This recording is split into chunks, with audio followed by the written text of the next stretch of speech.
સમાચારો તરફ આગળ વાત કરીએ। ખેડૂતો બાદ હવે સુરેન્દ્રનગરના અગરિયાઓ મેદાને આવ્યા છે। પોતાની જમીન બચાવવા અગરિયાઓ આંદોલનના માર્ગે જોવા મળી રહ્યા છે।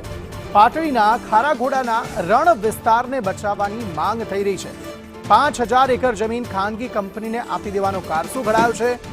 પ્રજ્ઞનાભ બ્રોકેમ એલએલપી કંપનીને જમીન ફાળવણીનો વિરોધ છે। 23 જૂને હજારો અગરિયાઓ પ્રાંત કચેરીનો ઘેરાવ કરશે। જમીન ફાળવણીનો નિર્ણય રદ નહીં થાય ત્યાં સુધી આંદોલનની ચીમકી અપાઈ છે। દસાડાના પૂર્વ ધારાસભ્ય નૌશાદ સોલંકી પણ પ્રદર્શનમાં જોડાવાના છે। ખારાઘોડા વિસ્તારમાં દેશમાં મીઠું પકવતા મોટા કેન્દ્રોમાંનું એક જમીન ફાળવાય તો દુર્લભ પ્રાણી ગુડખરનું અસ્તિત્વ પણ જોખમાશે। અગરિયાઓને પણ કરોડો રૂપિયાનું નુકસાન થશે। જમીન ફાળવણીના વિરોધમાં અગરિયા એકતા સભા યોજાઈ। અગરિયાઓની આરપારની લડાઈ લડી લેવાની જાહેરાત જોવા મળી રહી છે। જમીન ફાળવાશે તો અગરિયાઓનો રોજગાર છીનવાશે। હવે અગરિયાઓની જમીન પર કોનો ડોળો છે તે સવાલ થઈ રહ્યો છે અને શા માટે અગરની જમીનની ફાળવણી થઈ રહી છે તે પણ એક સવાલ છે।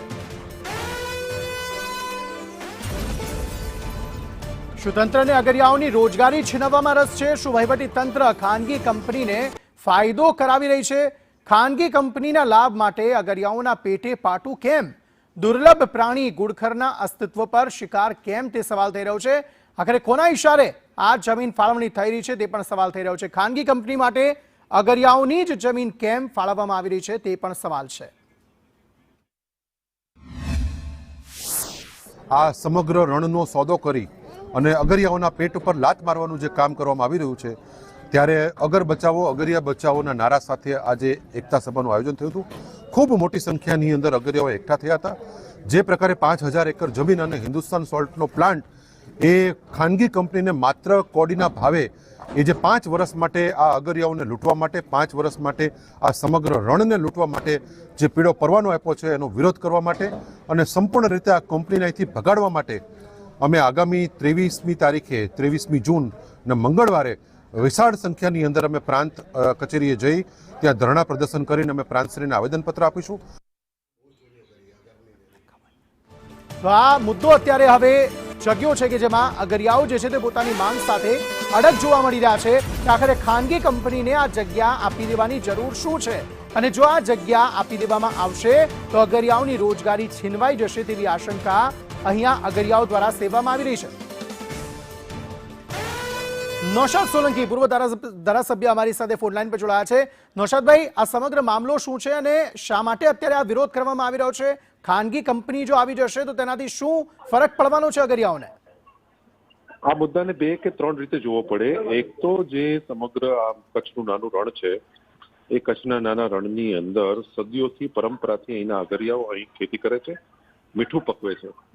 ત્યારે આ રણ બીજી તરફ એ વાઇલ્ડ એસ સેન્ચુરી પણ છે જે ઘોડખરનું રાષ્ટ્રીય અભયારણ્ય પણ છે। એટલે સામાન્ય રીતે કોઈ સામાન્ય માણસ ત્યાં ઘોડખરની અંદર પ્રવેશી શકતો નથી, એની ધરપકડ થઈ શકે।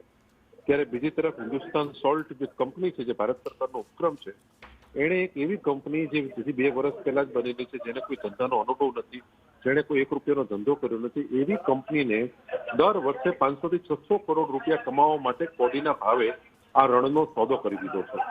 અને જે પ્રકારે એ રણનો થતા અગરિયાઓ રણની અંદર જઈ શકવાના નથી અને પરંપરાથી જે લોકો મીઠું પકવે છે એના પેટ ઉપર લાત વાગી રહી છે। ત્યાં જે લોકો પાળા કરી રહ્યા છે એના કારણે જે કુદરતી પાણીના વહેણો છે રોકાઈ જવાના અને એના કારણે ખારાઘોડા છે, ઓડું છે, સાવડા, આ બાજુ પાટડી, એના બધા જ ખેતરોની અંદર જે પાણી બેક મારવું એને ખેતી પણ બરબાદ થઈ જવાની છે। આમ જે અત્યાર સુધી જંગલો ઉપર જેની નજરો બગડતી હતી, પહાડો ઉપર નજર બગડતી હતી, હવે આ રણ ઉપર ભારતીય જનતા પાર્ટીની સરકારની નજર બગડી છે અને અગરિયાઓના પેટ ઉપર લાત મારવાનું કામ ભારતીય જનતા પાર્ટીએ કર્યું છે। એટલે જયારે અગરિયાઓ એક છે ને હવે જયારે આંદોલન કરવા નીકળ્યા છે એટલે અગરિયાઓને ભ્રમિત કરવા માટે, એમનો આક્રોશને શાંત કરવા માટે અને આંદોલનને તોડી પાડવા માટે આજે જ ગઈકાલે કલેક્ટરે જાહેરાત કરી કે અમે હાલ તુરંત કામ મોકૂફ રાખીએ છીએ। એટલે અમસ્તો ચોમાસાની અંદર કામ મોકૂફ રહેવાનું જ હતું, પરંતુ આ અગરિયાઓની જે લડત છે એને ડામી દેવા માટે થઈને, અગરિયાઓને ભ્રમાવવા માટે થઈને એ અમારા સ્થાનિક ધારાસભ્યશ્રી હોય કે સરકારી તંત્ર હોય એ લોકોને ભ્રમિત કરી રહ્યા છે। પરંતુ જ્યાં સુધી આ કંપનીને અહીંથી સંપૂર્ણ રીતે રદ કરવામાં નહીં આવે અને હિન્દુસ્તાન સોલ્ટ કંપનીને પણ રણમાંથી મુક્ત નહીં કરીએ ત્યાં સુધી અમારું આંદોલન। હવે આપની માંગ શું નૌશાદભાઈ? હવે શું કરવાનું? જો આ કંપની ત્યાં યથાવત જ રહે છે તો પછી શું? નહીં, અમે 23 તારીખે પ્રાંત કચેરીએ ધરણા અને આંદોલનનો કાર્યક્રમ આપ્યો છે. એ આંદોલનની શરૂઆત છે. ત્યાર પછી ક્રમબદ્ધ રીતે અમે એક પછી એક અને છેલ્લે ઉગ્રથી ઉગ્ર આંદોલન કરવું પડશે તો પણ કરીશું, પરંતુ અમે રણને એ લૂંટાવા નહીં દઈએ, અમે અગરિયાની પેટ ઉપર લાત મારવા નહીં દઈએ. નૌશાદભાઈ, એવો પણ આક્ષેપ થતો હતો કે ત્યાં જે સ્થાનિક લોકો છે તેમણે પણ આ બધી જગ્યા હડપી લીધી હતી, તેવા પણ કેટલાક આક્ષેપો થઈ રહ્યા હતા.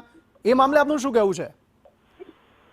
હિન્દુસ્તાન સોલ્ટને 23,000 એકર જમીન ફાળવી દીધી છે. એમાં આખું ખારાગોટા આવી ગયું, ઓડું આવી ગયું અને આખું રણ વિસ્તાર આવી ગયું. ત્યાં તમારે એક ટોયલેટ બ્લોક પણ કરવો હોય તો હિન્દુસ્તાન સોલ્ટની પરવાનગી જોઈએ. હિન્દુસ્તાન સોલ્ટને તમારે ભાડું આપવું પડે. ત્યાં કોઈ જમીન અંગ્રેજો વખતથી જે કોલોની બનેલી છે, અંગ્રેજોના સમયથી જે ગામ બનેલું છે, એ ગામ એમને એમ છે. આજે એને જ્યારે જે રાધનપુર અને દસાડા સ્ટેટ દ્વારા મીઠું પકાવવા માટે આ સમગ્ર જમીન આપેલી, માત્ર ઓપરેશનલ રાઇટ આપેલા, એને પણ 99 વર્ષનો જે ભાડાપટ્ટો તો એ પણ પૂર્ણ થઈ ગયો છે. આજે 11 વર્ષથી એમને ગેરકાયદેસર રીતે એક ગેરસમજથી એ લોકો ત્યાં હિન્દુસ્તાન કોર્ટ કબજો જમાવીને બેઠી છે. હવે હિન્દુસ્તાન સોલ્ટ છેલ્લા 15 વર્ષથી કોઈ મીઠું પકાવતી નથી. એનો હિન્દુસ્તાન સોલ્ટનો પ્લાન્ટ બંધ છે. આથી એનો જે ઉદ્દેશ્ય હતો, જે જમીનનો હેતુ હતો, એ હેતુ હવે બર થતો નથી. આથી હિન્દુસ્તાન સોલ્ટે આ સમગ્ર જમીન ખાલી કરી અને મૂળ પરંપરાગત જે એના માલિકો છે, જે અગરિયાઓ છે, એને આ જમીન સુપ્રત કરી અને દેશની અંદર જે સંપૂર્ણ આપણે બધાને જે મીઠું આપે છે, એમના માટે આ જમીન તાત્કાલિક સરકારે ખુલ્લી કરાવવાની જરૂરિયાત છે. ઠીક છે, આભાર નૌશાદભાઈ અમારી સાથે જોડાવા બદલ.